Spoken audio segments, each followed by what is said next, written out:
नमस्कार, next 9 news देख रहे हैं आप और मैं हूं आपके साथ प्रज्ञा सिंह। महाराष्ट्र की सियासत में एक के बाद एक बड़े उलटफेर देखने को मिल रहे हैं। जब से अजीत पवार महाराष्ट्र के डिप्टी सीएम बने हैं, तब से लगातार दावा किया जा रहा है कि अब एकनाथ शिंदे की कुर्सी खतरे में है। दावा किया जा रहा है कि अजीत पवार अब जल्द ही एकनाथ शिंदे से सीएम पद छीन सकते हैं और यहां पर शायद वो खुद उस कुर्सी पर बैठते हुए नजर आएंगे। कयासों का दौर तेजी से जारी है और आखिरकार हो भी क्यों ना। जिस तरह से अजीत पवार ने अपने चाचा और एनसीपी चीफ शरद पवार के साथ बड़ी बगावत कर दी और यहां तक कि अब यह भी दावा किया जा रहा है कि उन्होंने शरद पवार को एनसीपी के अध्यक्ष पद से भी हटा दिया और खुद अध्यक्ष बन चुके हैं। सूत्रों के हवाले से ये दावे किए जा रहे हैं, हालांकि पुष्टि नहीं हुई है। और ऐसे में आखिरकार एकनाथ शिंदे के गुट में घबराहट या फिर बौखलाहट क्यों ना देखने को मिले। जो अजीत पवार अपने चाचा को नहीं बख्श रही हैं, वो आखिरकार एकनाथ शिंदे की कुर्सी को कैसे छोड़ सकते हैं। जब से अजीत पवार ने डिप्टी सीएम की शपथ ली है और जब से उन्होंने डिप्टी सीएम बनने के बाद प्रेस कॉन्फ्रेंस की है, उसके बाद से लगातार ये दावा किया जा रहा है कि अब जल्द ही शिंदे की कुर्सी छीनी जा सकती है। क्या कुछ कहा अजीत पवार ने डिप्टी सीएम की शपथ लेने के बाद, सुनिए जरा। एक लीडर के नेतृत्व में देश आगे बढ़ता है। शुरू में अलग था, पंडित जवाहरलाल नेहरू जी के नेतृत्व में देश जब काम कर रहा था, देश में जब ये लोग काम कर रहे थे तो सरदार वल्लभ भाई पटेल, बाकी के जो लोग बहुत से थे, उन्होंने सबने मिलके वो देश चलाया। उसके बाद लाल बहादुर शास्त्री, इनका नेतृत्व है। उसके बाद इंदिरा जी का नेतृत्व है। इमरजेंसी के वक्त इंदिरा जी को अपने देश के लोगों ने थोड़ा सा बाहर उनको हरा दिया था, वो खुद भी हार गई थी। लेकिन उसके बाद वापिस जो लोग इकट्ठा हुए अलग अलग पार्टियों के, जिसको हम खिचड़ी बोलते हैं, वैसा हुआ। वो गवर्नमेंट ज्यादा चला नहीं, 2.5 साल के अंदर ही चुनाव हुए। वापिस इंदिरा जी का नेतृत्व में उनका करिश्मा था, उनके नेतृत्व में ही सरकार आई।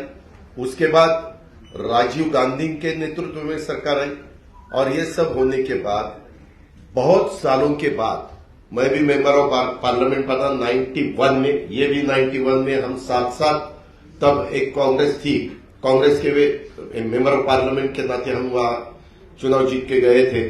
तब देखा था बहुत सालों से 1984 के बाद, ठीक तरह से सुनो, 1984 के बाद अपने देश में कोई भी एक ऐसा नेता कि उनके नेतृत्व में देश आगे जा रहा है, ऐसा कभी हुआ नहीं। अलग अलग गुट को एक करके देश को चलाने की कोशिश की गई। लेकिन 9 साल आपने देखे होंगे, उसमें नरेंद्र मोदी साहब का नेतृत्व में आज देश काम कर रहा है। वो बाहर भी पॉपुलर है, यानी अब्रॉड, बाहर अगर कोई भी देश में जाते हैं अपने भारत की तरफ से, तो सब उनको सपोर्ट देते हैं, सब उनको बहुत अच्छा नेतृत्व ऐसे बोलते हैं। और ऐसा होते हुए उनका भी काम चालू है। और ये काम करते वक्त आपने भी देखा वंदे भारत ट्रेन हो या अलग अलग बहुत से कुछ रोड्स हो, नेशनल हाईवे के जो कुछ काम हुआ है या 9-10 साल में, वह जो अगर आपने देखा, बाकी की डेवलपमेंट के बारे में, ऐसे सब ठीक तरह से चालू है। और सामने वाले विरोधक वो खुद का खाली अपना अपना स्टेट का देखते हैं, अपने अपने स्टेट का देखते हैं। एक कोई मुझे लीडर अपोजिशन में दिखाओ कि वो देश का सोचकर देश में काम कर रहा है, ऐसा कहीं दिखाई नहीं देता। और इतना बड़ा पॉपुलेशन होते हुए हमें सबको ऐसा लगा कि नरेंद्र मोदी साहब के नेतृत्व में ही लोकसभा हो या आगे वाले चुनाव हो, वो सहयोगी पार्टी के नाते, जैसे हम इससे पहले कांग्रेस के साथ जाते थे, बीच में हमने शिवसेना के साथ हम 2.5 साल गए, वैसे अभी आगे विधानसभा हो, लोकसभा हो, लोकल बॉडीज का तो चुनाव वहां के डिस्ट्रिक्ट के हमारे कार्यकर्ता सोचेंगे, वहां के लीडर सोचेंगे कि क्या करना चाहिए क्या नहीं करना चाहिए। लेकिन स्टेट के और देश के जो चुनाव है उसके बारे में हम साथ साथ जाना चाहते हैं और इसीलिए महाराष्ट्र के डेवलपमेंट के लिए और देश और मजबूत होना चाहिए और आगे जाना चाहिए। जो कुछ आज थोड़े बहुत प्रॉब्लम होते हुए वो सॉल्व करने के लिए भी सबने एकजुट होके उसका मुकाबला करना चाहिए। इसी माध्यम से हमने सबने मिलके ये डिसीजन लिया है। पार्टी के नाते हमने ये डिसीजन लिया है और ये होते हुए पूरे विधायक हमारे साथ है, मेंबर ऑफ पार्लियामेंट हमारे साथ है, बाकी के पार्टी के वर्कर हमारे साथ है। इसीलिए आज मैंने डिप्टी चीफ मिनिस्टरशिप का ओथ ली।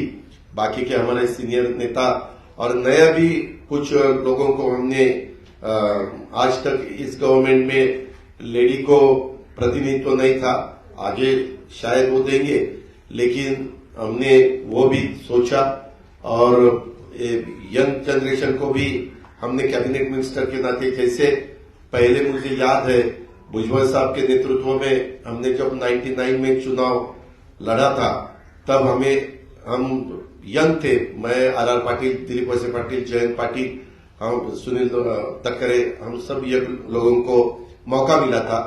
अभी वैसा ही संजय बनसोड़े हो या अपना अदिति तटकरे हो या अनिल भाईदास पाटिल हो, ऐसे अलग अलग नए लोगों को भी हमने उसमें शामिल किया गया है और उसमें ट्राइबल को भी प्रतिनिधित्व मिलना चाहिए, शेड्यूल कास्ट को भी प्रतिनिधित्व मिलना चाहिए, माइनॉरिटी को भी प्रतिनिधित्व मिलना चाहिए, लेडीज को भी प्रतिनिधित्व मिलना चाहिए। ऐसा सब सोचकर और ओबीसी को भी प्रतिनिधित्व ज्यादा मिलना चाहिए। ऐसा सब सोचकर हमने ये मिनिस्ट्री में मौका दिया है और आगे भी जो हम जब बात सीएम साहब के साथ करेंगे, बाकी डीसीएम साहब साथ के करेंगे, बैठेंगे तो बाकी के भी लोगों को और मौका देने की हमारी कोशिश। देखा आपने, अजीत पवार अपने बयान में साफ तौर पर कहते हुए नजर आए कि अब वो महाराष्ट्र की रूपरेखा बदलने वाले हैं। किस तरह से कैबिनेट में वो बड़े बदलाव करने वाले हैं और दावा किया जा रहा है कि जल्द ही कैबिनेट विस्तार भी हो सकता है। ऐसे में शिंदे की कुर्सी पर लगातार खतरा मंडरा रहा है, लेकिन आपको बता दें कि अब ये दावा किया जा रहा है कि एकनाथ शिंदे से उनकी कुर्सी कोई नहीं छीन सकता। यानी कि अजीत पवार भले ही डिप्टी सीएम बन जाए, भले ही वो एनसीपी के अध्यक्ष बन जाए, लेकिन शिंदे की कुर्सी ना तो बीजेपी छीन सकती है और ना ही अजीत पवार। आखिरकार क्यों? इसके पीछे की वजह क्या है, अब आपको वो बता देते हैं। शिवसेना यानी कि शिंदे गुट के नेता और महाराष्ट्र सरकार में मंत्री शंभूराज देसाई ने एकनाथ शिंदे के इस्तीफे की अटकलों को खारिज किया। उन्होंने कहा कि सीएम एकनाथ शिंदे के इस्तीफे का सवाल ही नहीं उठता।